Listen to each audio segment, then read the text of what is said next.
10 000.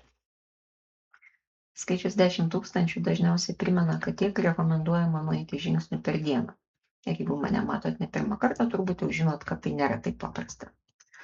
Čia jau yra daugiau žmonių, negu gyvena Raseiniuose ir beveik tiek, kiek Jurbarke. Neseniai nutiko kai kas nuostabaus, tiek dabar turiu sekėjų Instagrame. Man tai vis dar neįtikėtina, kai kėliau savo pirmą įrašą, buvo sunku įsivaizduoti, kada ir kaip būsime tokia marga, įdomi ir smalsi kompanija. Vieniems čia yra įdomus rimto mokslo šaukštai apie polifenolius, probiotikus, prebiotikus ir visą kitą, ką mes gaunam kartu su maistu ir kaip tai veikia smegenis, nuotaiką, mintis ir elgesį.